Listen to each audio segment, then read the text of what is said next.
दोस्तों drama serial खुमार की आज लास्ट एपिसोड आखिरी किसकी मुकम्मल कहानी की प्रेडिक्शन आप लोगों के साथ शेयर करेंगे कि इस वक्त ड्रामे में के अंदर क्या कुछ रह चुका है और मज़ीद ये ड्रामा आगे जाकर कैसे चलने वाला है, जिसमें आप लोग देखेंगे कि आखिरकार फैज़ अंदर से मुकम्मल तौर पर टूट जाता है। लरैब इसके पास आती है और कहती है कि भाईजान, मैं अब आपके पास आखिरी दफ़ा आई हूँ और दोबारा आपके पास मैं कभी भी नहीं आऊँगी बात करने के लिए। बस आपको मैं इतना कहना चाहती हूँ कि आप जो कुछ भी कर रहे हैं से आप गलत कर रहे हैं, आपको ऐसा नहीं करना चाहिए था। फैज़ जिस वक्त ये बातें सुनता है तो साफ अल्फाज में इनकार कर देता है। जहाँ पर लरैब को उससे कहता है कि आप इस तरह की बातें क्यों कर रही हैं, आपको इस तरह की बात नहीं करनी चाहिए और दोबारा अपनी ज़बान के ऊपर ये अल्फाज मत लाना। लरैब कहती है कि मुझे इस बात का अच्छे तरीके से पता था कि आपने सही रिएक्शन देना है। खैर वो आपका अपना मसला है, मैं बीच में बात नहीं करूँगी और ना ही कोई ऐसे अल्फाज बोलूँगी, लेकिन आपको इतना कहना चाहती हूँ कि आप जो कुछ कर रहे हैं से आप गलत कर रहे हैं। इस तरीके से घर बर्बाद हो जाते हैं, आबाद नहीं होते। अब हरीम की तरफ नज़र उठा के तो देखें, उस सोच से उसे देखें तो सही कि वो कितनी मोहब्बत आपके साथ करती है, कितना चाहती है आपको, और आप उसके बारे में ज़रा भी एहसास नहीं कर रहे। इनकार कर देता है फैज़। उससे कहते हैं कि अगर वो मुझे चाहती तो कभी भी मेरे साथ इतना बड़ा धोखा ना करती जिस हिसाब से उसने मेरे साथ धोखा किया। खैर मैं अब इस मौजू पे किसी किस्म की कोई भी डिस्कस नहीं करना चाहती हूँ, ना ही किसी किस्म के इस मौजू पे कोई बात करना चाहते हो। बस इतना कहूँगी कि आप प्लीज़ उस काज के बाद मेरे आगे नाम नहीं रहेंगे। दूसरी तरफ आप लोग ये भी देखेंगे कि जहाँ पर मुदस्सिर की जो माँ है मुदस्सिर के साथ आकर बात करती है और कहती है कि मैं अब चाहती हूँ कि तुम भी कोई ज़िंदगी का कोई बड़ा फ़ैसला करो। मुदस्सिर ये बातें सुनता है तो अपनी माँ की तरफ देखता है और कहता है कि माँ जी कौन सा फ़ैसला। तो आगे से माँ कहती है कि बस मेरी बात मानो, तुम शादी करो।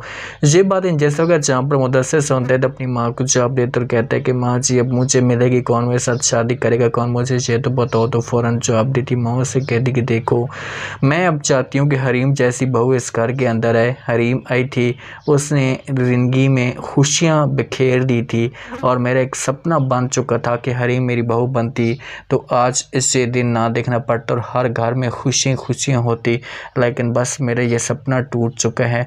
बस मैं आपको यही कहूँगी कि आप किसी तरीके से चाहे वो जिसके साथ भी शादी करें वो आपका अपना मसला है, मैं आपके साथ कोई बहस नहीं करूँगी, लेकिन बस लड़की अच्छी होनी चाहिए, प्यार करने वाली। माँ को जवाब देते और कहते हैं कि माँ जी ठीक है, ये बात भी आपकी मैं मानने के लिए तैयार हूँ, लेकिन फ़िलहाल आप मुझे टाइम दे दें, उसके बाद जो बात होगी वो देखी जाएगी। तो माँ इनकार कर देती और कहती कि देखो बेटा टाइम ही तो नहीं है, मेरी ज़िंदगी की जो दिन है वो बहुत ही कम है और मैं अब चाहती हूँ किसी तरीके से बस आपकी शादी हो जाए, आपकी ज़िंदगी में खुशियाँ आ जाएँ, ताकि हम ये जो इस घर के अंदर वीरानी फैली हुई है ये हमेशा के लिए ख़त्म हो जाए। तो फ़ौरन जवाब देते हैं मुदस्सिर से कहते कि अच्छा माँ जी अगर इतनी ज़्यादा आपको परेशानी होती है तो हरीम को बुला लिया करो, हरीम जहाँ पर आ जाए करेगी और आपका दिल का हवाल बांट लिया करेगी।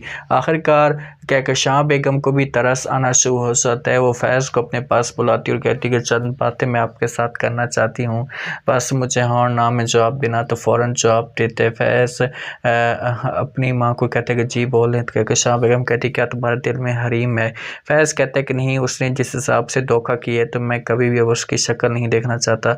तो फ़ौरन वहाँ पर जो है माँ बोल पड़ती और कहती कि देखो बेटा मैं आपको इतना कहूँगी कि हरीम जैसी आपको बीवी कभी ज़िंदगी भी नहीं मिलेगी। जो कुछ भी था वो सिर्फ़ और सिर्फ हमारी अनाप परस्ती थी जिसकी वजह से हरीम की ज़िंदगी बर्बाद होकर रह चुकी है।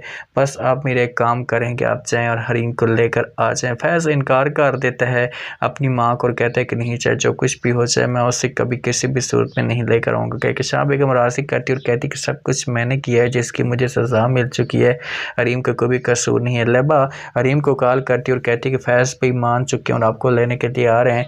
आगे से हरीम इनकार कर देती और कहती कि नहीं मैं अब कभी किसी भी सूरत में नहीं आ सकती, मेरा जो दिल है ये अब पत्थर बन चुका है तो मैं कैसे वहाँ पर आ सकती हूँ। इनकार कर देते फ़ौरन यहाँ पर लैबा और कहती कि देखो भाभी अगर आप खुश देखना चाहती हैं हमें तो आपको हर सूरत में हमारी बात माननी पड़ेगी, आगे आपकी अपनी मर्ज़ी है, मैं आपके ऊपर किसी किस्म का कोई प्रेशर नहीं डालूंगी और ना कोई ऐसी बात करूंगी, लेकिन इतना कहूँगी कि बहुत ही अच्छी मौका है आपके पास, प्लीज़ उससे अपनी गलती का एहसास हो चुका है। हुस्ना जो है नासिर को कहती कहती है कि अगर आप चाहते हैं कि मैं आपके साथ ठीक रहूँ, आपके साथ एडजस्टमेंट बना कर रखूँ, तो आपको मेरी बात माननी पड़ेगी और आप जाएँ और जाकर जो वो माफ़ी मांगें जहाँ पर हरीम के पास, अपनी गलती को तस्लीम करें और उसके बाद जैसा आप बोलेंगे वैसे ही होगा। तो यहाँ पर नासिर कहता है कि मैं कैसे जाऊँगा वहाँ पर, मुझे ये तो बताओ। हुस्ना जवाब देती है और कहती है कि इस बारे में मुझे नहीं पता, सब कुछ आपने किया है, बगैरती आपने किया है, तो आपको अपनी गलती को तस्लीम करना पड़ेगा और जाकर वहाँ पर माफ़ी मांगनी पड़ेगी। अब देखते हैं कि इसे माफ़ी मांगती है या नहीं। दोस्तों, आप लोग क्या लगता है, क्या माफ़ी मांगेगा नासिर, अपनी गलती तस्लीम करेगा?